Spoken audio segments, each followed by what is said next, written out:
Otili batu ya RTV 152 mois impayé. Oeli avion okei. Tout n'a nini. Balongo na ba jet privé. Ba komi na ba fula classe économique.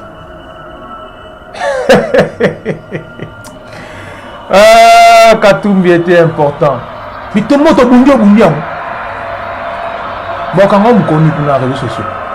Bon, quand on connaît, je vois vidéo dans l'œil. Tiens, on est dans le duplex. Continuez sur le comédienne. Moni F Bazaïba. À côté de Liban, à Tchoko. Na moni Bemba pe a Boyi Nicolo na ba tourner à la Mouka. F Bazaïba pointé. Tu comprends les sous-soutés? Et comme il y a des panzanatoni. Soi-disant professeur Matungulu, il n'y a pas Bendani. Tu comprends? D'ailleurs, il était impopulaire. Il a battu à Kinshasa. Tout le monde est Kyungu. Il y a des pardon, maman Genève, oubliez-moi. Non, je poste. Non, siégé déjà. Campagne à mon nom de Tinga Minjete. Ok, non, partout. Boutembo, Beni, Yumi, ok, non, on a sac à dos, histoire de me laver de tout ce que j'ai pillé dans la République. Le destin est déjà scellé. Je le dis tout le temps. Mais qu'on a Fayoulou, viens dans Fayoulou. T'es mon vieux, t'es mon frère. On a travaillé ensemble. Mais deux fois, il faut savoir tirer les conclusions. Avion, et il y a que non. Oh, la campagne à l'américaine. Et comme il se à la congolaise. Et Zongi vraiment bongo. Comment que non, au Fanima est belle, mais foula raga. Classe économique, first class pour tout. Il faut tirer les conclusions. Vous êtes des farceurs, vous êtes des menteurs, vous êtes des mythos.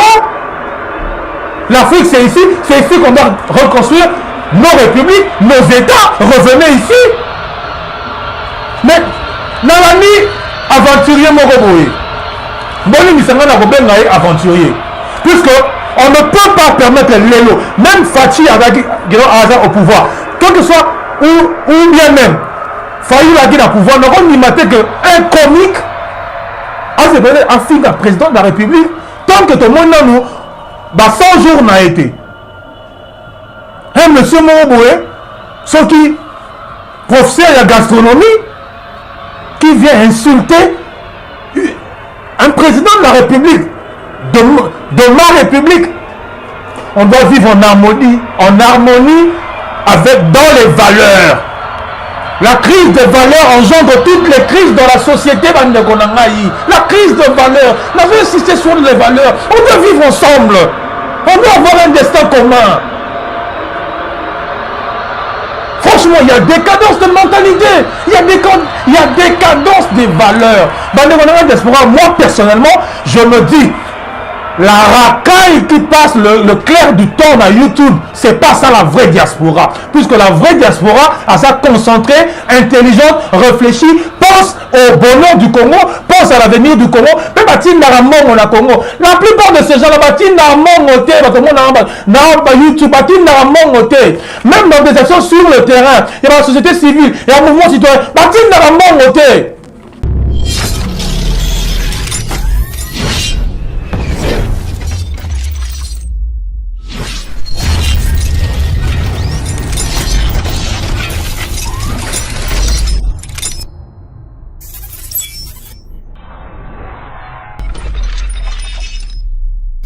un jour, nous apprendrons que jamais le cœur ne peut être totalement en ordre si notre tête est totalement en désordre.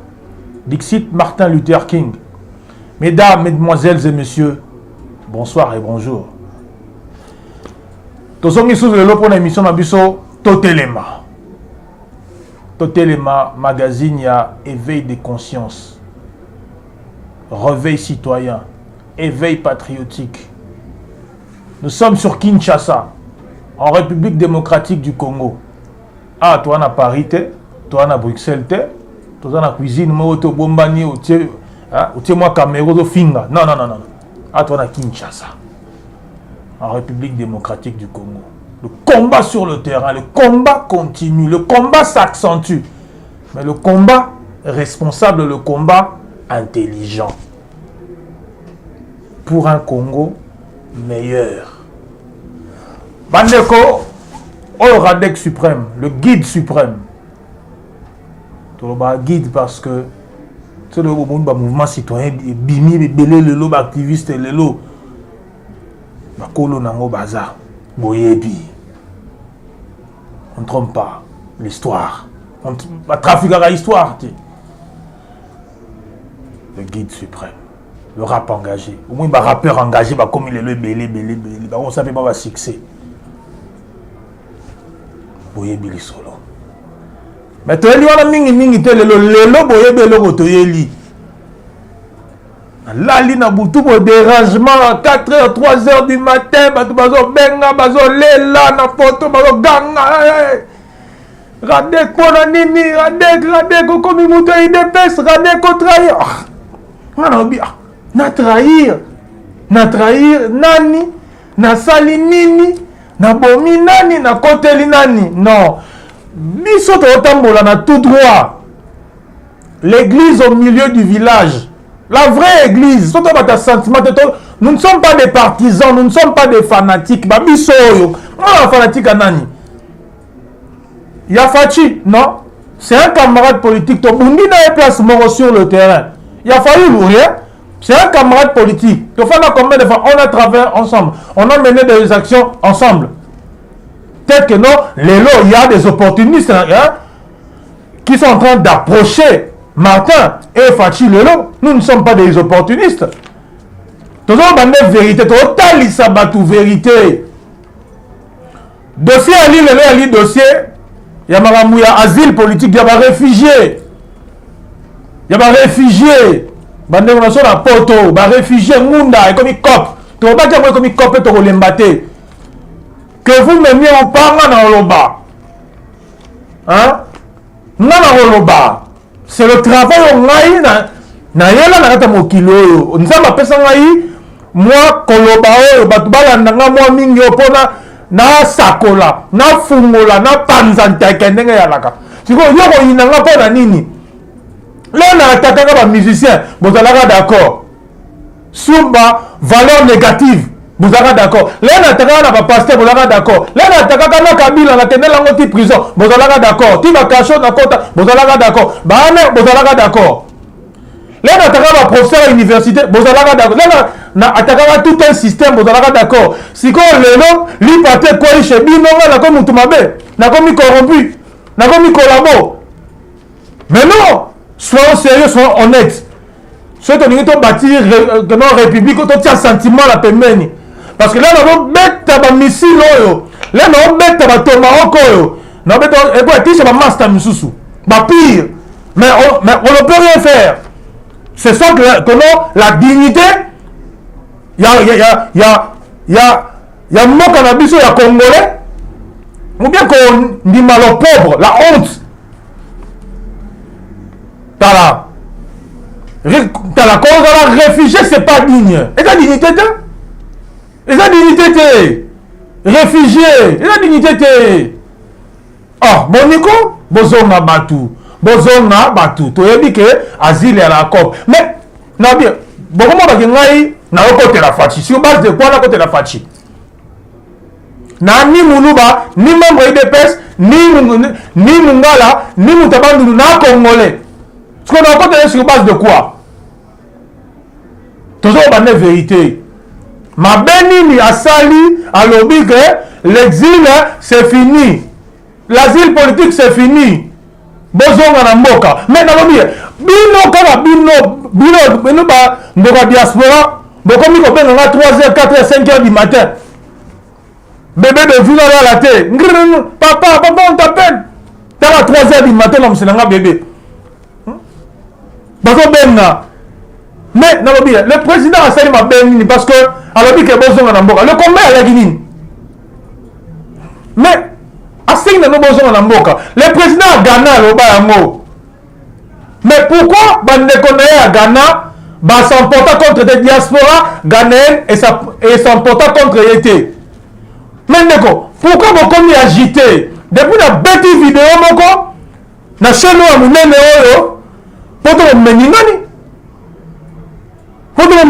c'est tout le monde qui fait des vidéos, tout tout le monde qui fait des Facebook Live, tout le monde a gagné YouTube. Non, je dis que non, histoire moi chez Ndekonangai, au goût, à Kuna, à Jet, on a Bruxelles. Est-ce que non? Batuku, et comme que, à jouer image, à tiens, net, que non, en duplex. Batuku, n'a pas eu beaucoup douter. Mais pour ça, comme moi, si Malangai, il y a des gens qui sont biso de vérité. Comment que non, Congolais, avec un statut mort dans la réfugié, boya ensemble tout bon qui s'emboca. Bah Congolais passe bazo bataille. Un réfugié c'est quoi? Tout temps qui est un réfugié? Un réfugié est une personne qui a été forcée de fuir son pays à cause de la persécution, de la guerre ou de la violence. Un réfugié craint avec raison d'être persécuté pour des raisons de race, de religion, de nationalité, d'opinion politique ou d'appartenance à un groupe social particulier. Très probablement, ils ne peuvent pas rentrer chez eux ou ont peur de le faire. La guerre et la violence ethnique, tribale, religieuse sont les principales causes des réfugiés fuyant leur pays. Je pense que nous parlons français. Qui est demandeur d'asile? Lorsque des personnes fuient leur pays et cherchent refuge dans un autre pays, elles demandent l'asile, le droit d'être reconnu en tant que réfugié et de recevoir une protection juridique et une assistance matérielle. Un demandeur d'asile doit démontrer que sa crainte de persécution dans son pays d'origine est bien fondée. Tout bien. Doit démontrer que sa crainte de persécution dans son pays d'origine est bien fondée. On se moque de qui? On se moque de qui? Faut-il qu'on puisse se sonner pour la poto? Là, vous êtes les premiers à rouler le racisme. Mais c'est que dans notre communauté, vous êtes des hypocrites. Vous lamentez contre le blanc. Vous lamentez la persécution des blancs, le racisme. Mais pourquoi vous ne fouillez pas le racisme là? Ça, c'est une forme de persécution. La xénophobie, c'est une forme de persécution. Vous le savez, combien de nos frères Koufi na Maï, na Sicile, na Italie, na Libye, na plage Guna, combien de Koufi? Combien sont dans des centres de détention? Tout ça pour nous qui réfugiés, asile politique. Mais non, exil, la dignité. Non, comment et pourquoi? Boyini Fachi Lelo. Pour rebeller la carte Nabino vous apprêter. Au cas que nos guerres vont continuer, des autres vont continuer. L'anarchie c'est fini. Moko to bongisango. To bongisango kaoyo. Yo so ko ya défendre la kuna. Tikala ko lia ba geno ba soki nini ba frites na yo, ba steak na yo, ba camembert na yo, lia soki ba e ba vin na yo, ba cigare. Oui. Moko to ko kaka na ndenge nango. J'entends certains amis de la diaspora dire que non, à tout cas, c'est sûr que non, toi y a un moka, et ça bon ici macam. Oh, mais il ne peut pas tout ça ensemble. Oh, est-ce que c'est le loger biso, on a biso ba kotanga. Oh, mais ensemble, nous avons ça que non, système on est fan. Vous voulez profiter na musala moi na Marie Asali. On a Mundele Sougelala, à Sali durant des siècles, ils ont bénéficié. Ils ont travaillé pour ça. Vous n'êtes que des fainéants. Vous voulez profiter d'une race que vous estimez supérieure, puisque vous vous estimez inférieur. Et tous ces panafricanistes-là qui sont en train de faire le panafricanisme en Europe, revenez au pays, nous avons besoin de vous. Venez faire le panafricanisme ici en Afrique. Vous êtes des farceurs. Vous êtes des menteurs, vous êtes des mythos.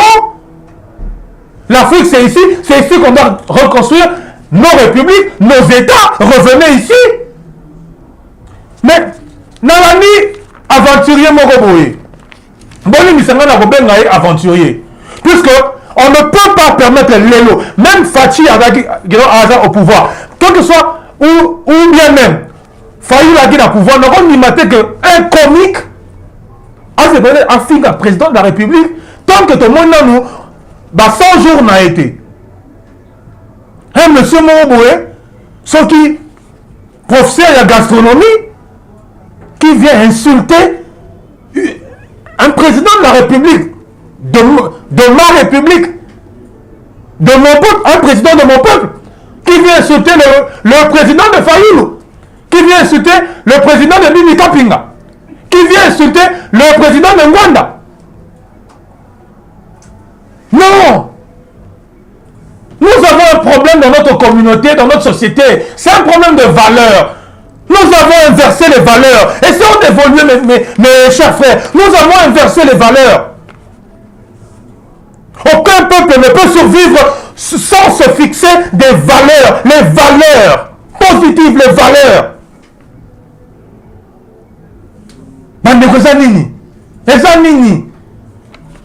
Je pense que le président Fati a raison de dire que nous aurons un moka.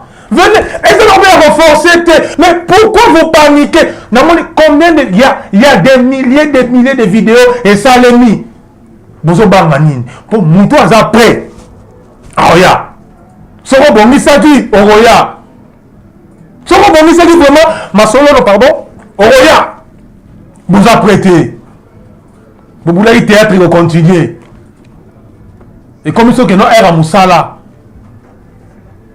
Oyo jika. Yaka kind. Yaka. Yaka fungo l'entreprise. Yaka fungo la société.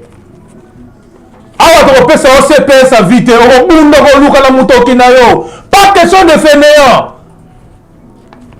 Yango na sepela na bande ko aux États-Unis. Na ba Canada kuna des bosseurs, des guerriers. Pas chômeur, on va la ligne à Pongi, Boé, sous cause non, ce sont des fainéants. Il y a un remarquable non, basé aux États-Unis, côté Australie, donc c'est-à-dire, basé à Kouné à la Rama, c'est-à-dire que non, moi c'est mingi Facebook live, mingi YouTube, parce que tout le temps au boulot.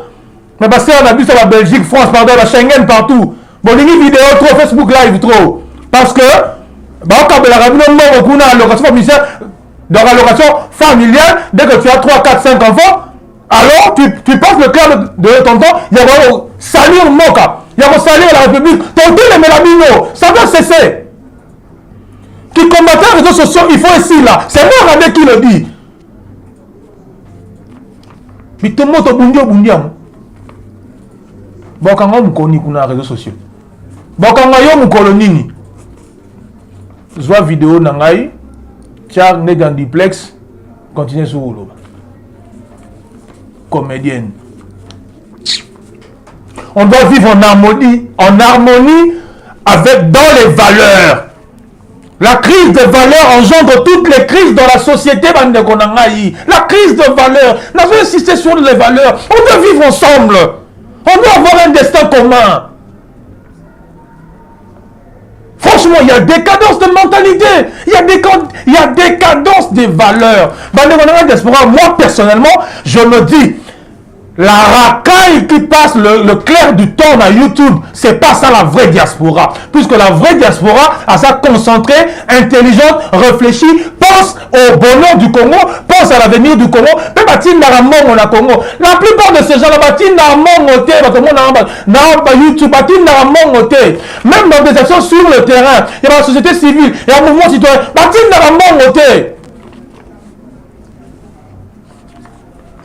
yo sommes le président Gilles Makoffo à Allemagne à sa vidéo mais combien tinda yo sommes le Damien Touambi na Liège à sa vidéo mais combien finance le mouvement na activiste l'amour du Congo yo sommes le maire CV de Corne à Suisse à sa vidéo. Tous ces comédiens là que vous voyez là, ces fumeurs de chanvre là, ces gens qui passent le temps dans des bistrots à Paris, Bruxelles là. Concert bandé si là, comment là-bas, voilà. Iolé là, akende baro mabe, akende bistro mabe, akende ngando mabe. Alors, donc qu'est-ce qu'ils peuvent faire? C'est insulter. Insulter la République. Non. Zonga na mboka. Totalement ma réfugié, osa réfugié te. Sommes bon, on peut te renforcer, mais nous tirons les conclusions. On va finir. Aux obanga nevi passe yakin, obanga likemba, obanga okemba. Donc j'ai la kina leke na olukala. Mon mère kina leke na olukala.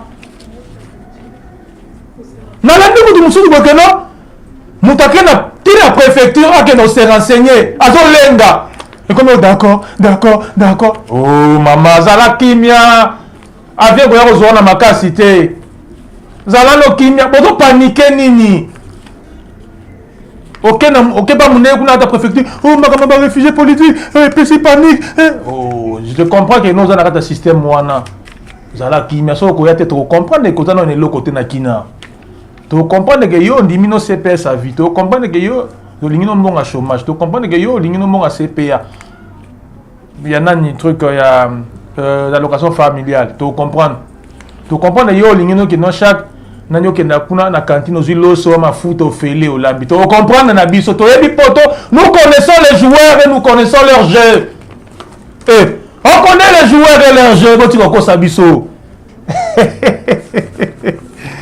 dans ce cas ce monde est devenu faux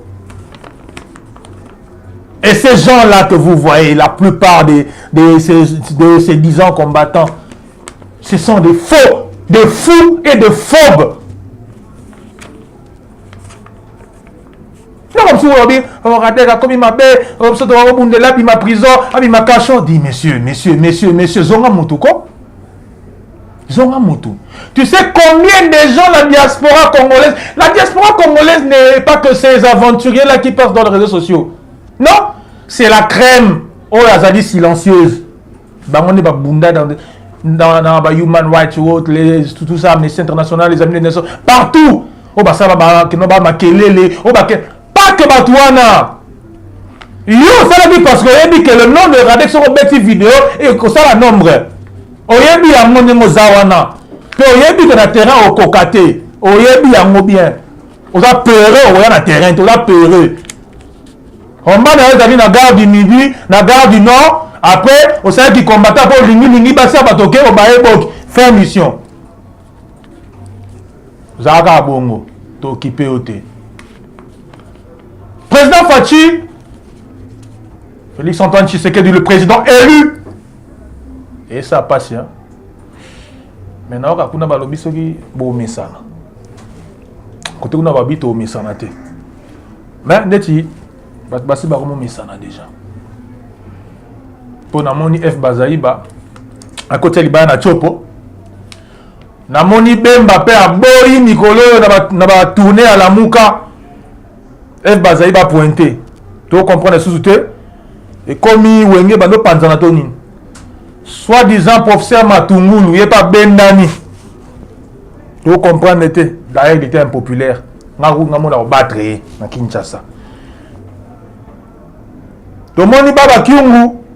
Yeah, pardon, maman Genève, voilà, oubliez-moi. Non, je poste. Non, siégé déjà. Campagne à mon nom de Tinga Minjete. Toke now partout. Boutembo, Beni, Yumi Toke now, on a sac à dos, histoire de me laver de tout ce que j'ai pillé dans la République. Mais, Mousito. Otili batu ya TV 552 mois impayé. Oeli avion okei. Tout n'a nini. Balongo na ba jet privé. Ba komi na ba fula classe économique.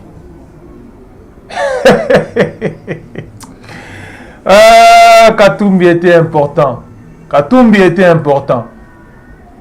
Même Katumbi a compris.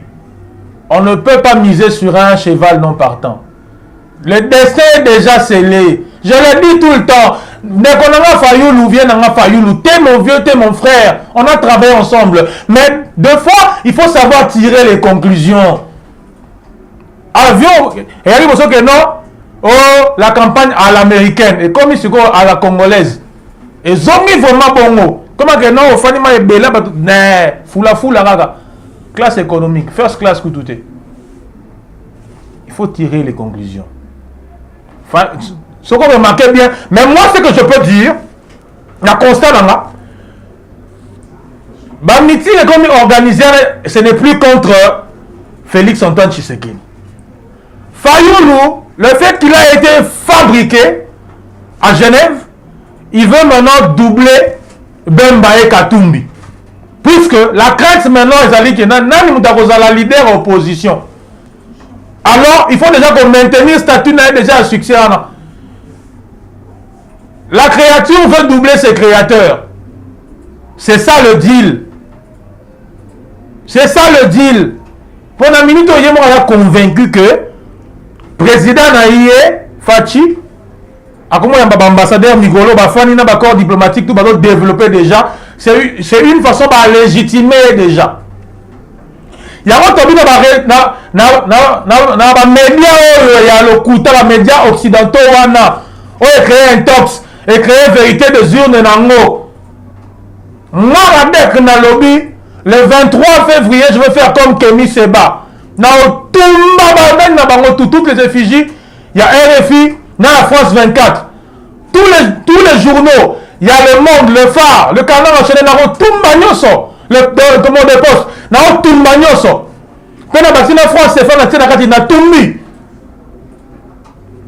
je vais faire bloc avec mon ami Kémy Seba que je salue en passant. Un frère, un vrai panafricaniste, tu échanges et qui connaît Radek personnellement. Tala. Tu vas changer Mbokaro. Bisson, tu vas changer Mbokaro. Et tu peux s'appeler. Tout le monde qui peine à côté de Bandeko, il y a UDPS, manifestation, il y a là qui est là.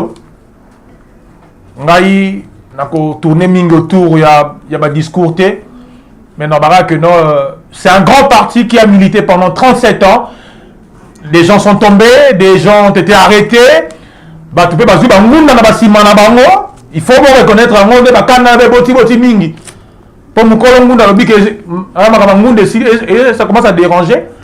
Mais je vois les morts et je vois aussi le sphinx de l'imité, paix à son âme. Monsieur Étienne Tshisekedi Moulumba, on a incliné tête nangai, icône, image, symbole. C'est ça la vérité et la vérité ne changera pas. Tout le monde dit une pensée pieuse na bango. Et bon vent à la Mouka. Vous continuez le meeting. Vous comme leader opposition. Vous contrer Bemba. Vous contrer Katumbi. Et puis bon vent peu na UDPS. Vous avez vraiment na. Vous là vraiment qui vous conduit. Pour ça, le président c'est un fils de l'UDPS. Bisso à côté na bisso peuple. À côté na bisso la nouvelle vague totalement. Donc on apporter na nous loboko. Na président on attend à 70 quelques jours pour toute la position na bisso. Soit qu'on travaille bien, on s'aligne. Soit qu'on travaille bien, on lève le bouclier. On a mes conscience avec le cœur et la raison. On a 140 na miroir mutute. Na on habitine na te. Non, le mouvement citoyen, non. Moi, je suis Radek suprême. Avant, on a les réseaux sociaux déjà, sur le terrain. La lutte est bannie, les lotés. Swing, Radek a déjà na carte. Une nouvelle peine à Calais, tous les stars, il y a un rap engagé à Congo. Radek a déjà en 2005. Tu bandi makambo kala. Dans mon azoloba. Même Babiso, UDPS. Combien de gens contacter Babiso, Radek, tout ça, ça là, document monnaie, tout ça. On est à Grenoble, pas Paris, Bolangi, le président jeune, il y a la communauté congolaise à Grenoble. Sa mère, personnellement, Radek, c'est Mawa. C'est que le mot, Radek. Pour Radek a une histoire. Ah, non, il n'y a pas de problème. Il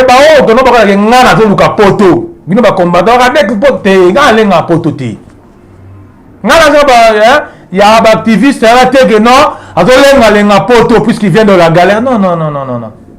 On n'a pas cité.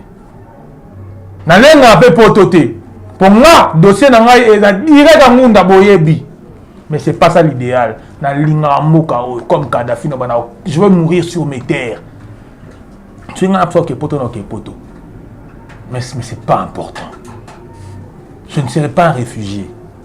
J'adore mon pays. Je veux reconstruire ce pays.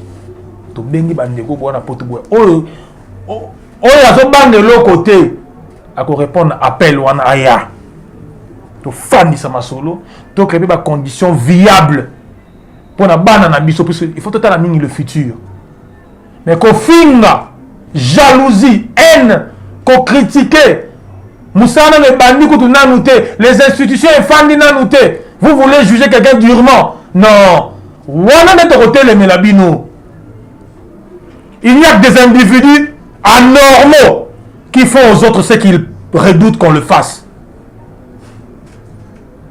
C'est ça, les combattants bangouana. Ils sont intolérants. Mais ils veulent que Baro applique les bangou la tolérance. Tolérance zéro Mikolo.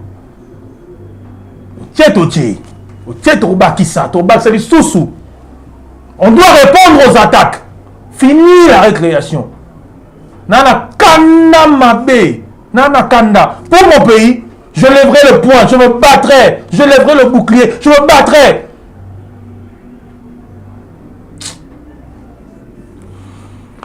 C'est Radek suprême, l'assassin de vos vies. Je vous combattrai jusqu'à la fin de temps. Ça, je vous le promets. Ça, je vous le promets. Ça, je vous le promets. O azana mato ya koyoka, ayoka. Oh, pas à concerner, ce que suis. Ah, j'assume. J'ai dit. Au revoir.